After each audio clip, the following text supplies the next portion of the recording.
What's up, everybody, and welcome back to Off the Shelves. It's been just over 2 months since my last video, and I've got a good little stack of content to show you here today. If it's your first time watching me, this is my Blu-ray update collection video, so I'm going to go over all of the Blu-rays that I bought over this time the past 2 months and give you my quick mini review of them for the ones that I have seen.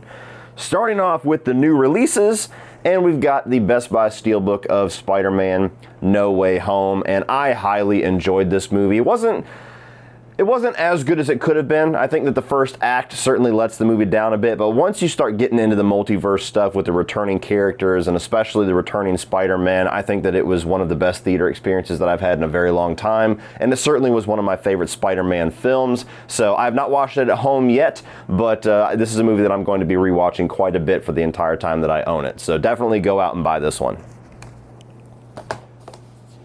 Sticking with Tom Holland, we've got Uncharted. I saw this one actually in theater with Sean Chandler, and I like this movie a lot more than I thought I would. It's not a awesome adaptation of the video games. It certainly is one of those things where they try to take a lot of liberties and make it their own, which I get to an extent. A lot of people that love the video games do not like this movie at all for what they did, and I totally respect that. I think that by the point I went to see this, I just kind of accepted that this is not going to be the adaptation that I want it to be, and I just sat down and tried to enjoy the film for what it is. And it is a little bit derivative of a lot of other action, globe-trotting, swashbuckling type of franchises that we've seen, like Indiana Jones, National Treasure, but I still had a lot of fun with this one, so I would say just stream it.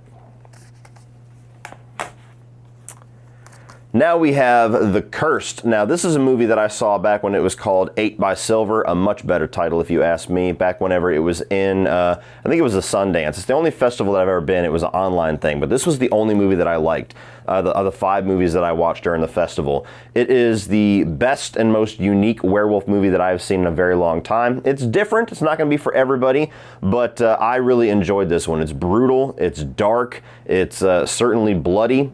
And I think that it was really cool and unique with the werewolf lore that it goes after here. It's very different. So I give this one a high recommend. I would say go out and buy it if you're a werewolf fan. The best horror film of this year thus far, and probably will be by the end of the year, and that is X. If it wasn't for the fact that the Batman came out this year, this would be my number one. I loved this. I did not expect anything from this. I'm not the person that likes many things that A24 comes out with, so this is by far the A24 movie that I have enjoyed the most. And we did a commentary for it, me and CP and Rudy from Rudy's Movie Reviews. You can check out a lot of our in-depth thoughts as we watch the film, but just so many things about this was so unique and so different and fresh for a slasher film. It's the best quality slasher film that I have seen in years. And yes, I will put it above both of the Halloween films that we've gotten recently. So I absolutely love this. Again, not for everybody. It's certainly going to turn people off with how sexual it is. It's a kind of a porno slasher to a certain degree, but I thought this was just a fucking awesome movie, so absolutely go out and buy it. Boom, boom, boom, boom, boom, boom, boom, boom. My favorite movie of the year thus far. I absolutely adored The Batman. It was the first new release that I ever gave a 5 out of 5 for. I saw it twice in theaters. I liked it even more the second time. I have not watched it at home yet. I was hoping to watch it with my dad because he's very critical of a lot of Batman movies, even the Nolan movies, and I think that he would love this one, so I just have kind of been holding out for that. But I had to buy the Best Buy Steelbook. I thought it was a great Steelbook. And yeah, there's very little negative that I had to say, if not anything, about this movie. I loved Robert Pattinson's take on the Batman. I loved Paul Dano's Riddler. I loved the murder mystery side of things, the fact that it's actually a detective movie. I thought that the action that was in it was awesome. The Batmobile is sexy as fuck. I mean, just watch my review. I gush about this thing for like 20 minutes, so I love this movie. It's my favorite movie of the year. Absolutely go out and buy it. Oh, this is the only new release that I have not watched yet. It's called The Outfit. Now, this is a movie I did not hear about. It was not on my radar. I haven't really heard too many people talking about it. Me and the wife were out on a date night and we're debating on going to see a movie, and I saw that this was in the theaters, and I did a little research on it, and we came very close to going to check it out, but we decided just to go home and relax instead. And so I decided to pick it up on Blu-ray to give it a shot. It's like a mob movie to where you've got Mark Rylance, who runs like a tailoring business, and the mob comes in and out of it. So I think it's potential that this could be one of those little sleeper movies of the year that I tell people to go out and check, but I have not seen it yet, so hold out for that. Now moving on to a couple of 4K double dips. We've got the Steelbook of the Untouchables. This is possibly my favorite Brian De Palma film. I know that's a tall order because he's got some great ones, but I adore this movie. I love mob movies. This is one of my favorites. And when I saw the Steelbook was so cool and well designed, I had to check it out. I'm not really somebody that buys just for Steelbooks unless it's something that looks as good as this one. So I love this movie. Go out and buy it. We've got the Indiana Jones 4-movie collection. I was kind of waiting to get this one. I like the Indiana Jones movies quite a bit. I'm not as big a fan of them as most people, but I do really enjoy them, and I've been kind of getting in the mood to watch them again. We got the new one coming out at some point. They've been showing the little teaser pictures for it and everything, so I'm kind of in the mood to check these out, maybe do a review series later on this year for them, so I decided to go ahead and pick this up finally. It wasn't too expensive either. So of the 4 movies, my favorite is Temple of Doom. I think the only one that would not be a go out and buy it for me would be the 4th film, but I didn't despise the 4th film either. So moving on from that is a couple of older films that I picked up, and I just reviewed this movie, The Hitcher, and I had said that one of the biggest things that frustrate me about The Hitcher is that there haven't really been a legit Blu-ray release or even a 4K release of this movie. And my buddy Drewski, Andrew Becker, messaged me and he's like, hey, you know that there's this German Blu-ray release? I have it. You know, you're not aware of this? What the fuck, dude? And so I threatened his life. I told him I will buy this on eBay and I will pay the extra money to get it. But if it does not play in my Blu-ray player because you have not checked whether or not it is region free or not, I'm coming to Ohio.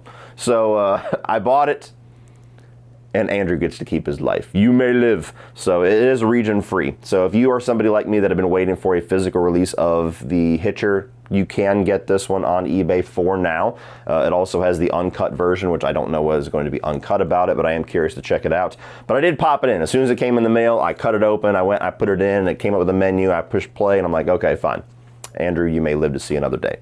But this is a go out and buy it all day long. This is one of my favorite, most underrated horror thrillers, whatever you want to call it, of all time. Now we have the 4K of The Quick and the Dead. So I did a Sam Raimi ranking when the newest Doctor Strange came out. And so there was a couple of his movies that I needed to watch for the first time, and I bought a couple of them just for shits and giggles. Now, luckily, I bought ones that I am curious to watch again. It wasn't like I wasted my money. I did like The Quick and the Dead. It's not my favorite Western by any means. It was like somewhere in the middle of my ranking, but pretty cool little stylish 90s Western. I would say to stream it. Next, I picked up also the Darkman trilogy, and I did not like Darkman as much as I thought that I was going to. That was one of the Sam Raimi films that I had never seen that I was like, that looks like something that I would probably like. And if I had watched it back in the 90s, as a kid especially, I think I probably would have liked it a lot more. It was a bit dated for me. And the sequels, I've never really heard anything too great about. I know Arnold Vosloo takes over for Liam Neeson and Sam Raimi doesn't direct them, so I'm curious to check them out, but I'm not in as big of a rush as I wish I would have been. Darkman was one of those that it just seemed like this is either going to be one of those movies that I wish I'm going to kick myself in the ass for not watching for so long, and it was just like, that was fun. That was fun. So I would say to stream Darkman. Can't tell you about the other two. But it was a cheap set to pick up, so again, no regrets.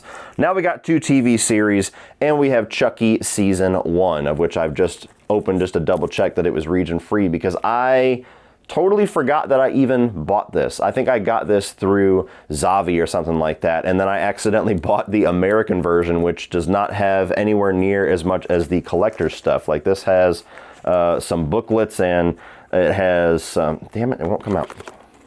Oh well, I was going to show you. It's got booklets and things, you can see right here. It's got some collector stuff in here. So I bought this one way back in the day, forgot about it, bought the American version that just has the Blu-rays, and so I gave that to my dad. But I enjoyed Season 1 quite a bit. I didn't like how it wrapped up. The finale was my least favorite episode of the season, and it lessened my excitement for Season 2 a little bit, but this show ended up being much better than I thought that it was going to be. I couldn't quite wrap my head around a TV show with Chucky, and they did a damn good job with it. So, not perfect all the way around. Certainly have some things that I would have done differently if I was in charge of it, but who the fuck am I?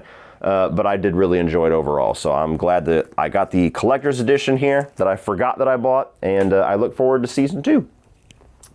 And the last piece of the puzzle is Better Call Saul Season 5. For whatever reason, I had not bought this, or maybe it was one of the other seasons I hadn't bought, but because I've been reviewing the seasons, I noticed that I had a little void on my shelf, and I was like, shit, I gotta buy that. So we have Better Call Saul Season 5. I just dropped my review for this yesterday, actually, so I'll put a card for that up here.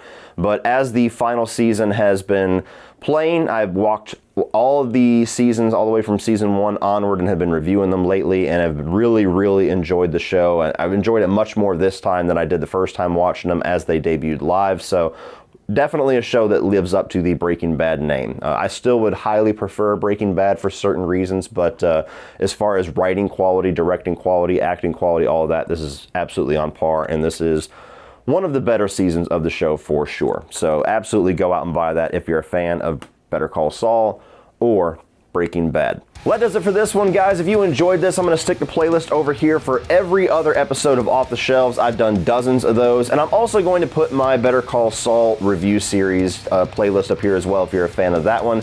Thank you for watching. Please like and share this video and hit that subscribe button so you don't miss anything in the future. And as always, remember, opinions are like assholes, but that doesn't mean that you have to be.